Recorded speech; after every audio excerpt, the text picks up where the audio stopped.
Mecca Medina में हिंदू क्यों नहीं जा सकते। दोस्तों, आप लोगों ने भी सुना होगा या तो आप जानते होंगे कि मक्का में हिंदुओं का प्रवेश मना है, लेकिन मक्का मदीना में हिंदू क्यों नहीं जा सकते इसकी वजह किसी को नहीं मालूम। दोस्तों, आपको बता दूं कि मक्का जाने के लिए सबसे महत्वपूर्ण शहर जिद्दा है, जो कि एक बंदरगाह भी है और साथ ही यहाँ पर एक अंतरराष्ट्रीय हवाई अड्डा भी है। दोस्तों, मैं आपको बताता चलूं कि जिद्दा में रास्तों पर कई तरह के बोर्ड लगे होते हैं और इन पर हिदायत लिखी होती है कि मक्का मदीना में सिर्फ इस्लाम के मानने वाले मुसलमान का ही प्रवेश होगा। मतलब दूसरे मजहब के मानने वाले लोगों के लिए मक्का मदीना में प्रवेश नहीं हो सकता। जिद्दा से मक्का जाने वाले रास्तों पर जो हिदायत या सूचना लिखी होती है वो अरबी जबान में लिखी होती है, इसलिए इस हिदायत या सूचना को हर कोई नहीं पढ़ सकता। जबकि पहले लिखा होता था कि काफिर का मक्का मदीना में प्रवेश मना है, लेकिन आज के इस समय में इस लाइन को बदल कर लिख दिया है कि नॉन मुस्लिम यानी गैर मुस्लिम का मक्का में एंट्री मना है, फिर चाहे वो यहूदी हो, चाहे वो पारसी हो, बुद्ध हो या तो फिर हिंदू ही क्यों ना हो।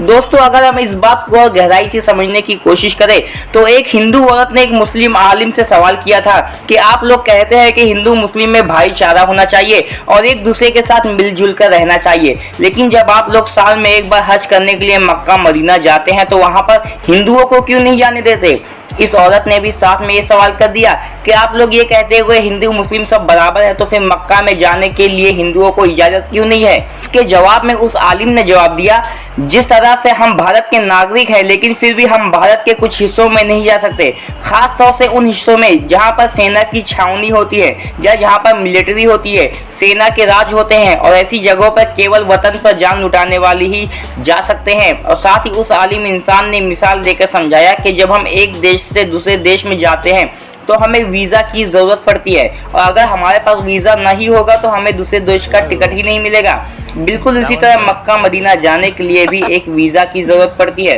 और वो वीजा इस्लाम का कलमा है। और अगर कोई मक्का मदीना जाना चाहता है तो वो कलमा पढ़कर इस्लाम कबूल करके मजहब इस्लाम में दाखिल हो जाए तो वो इंसान आराम से मक्का मदीना जा सकता है। दोस्तों, ऐसी ही इंफॉर्मेशन वाली वीडियोस के लिए हमारे चैनल को सब्सक्राइब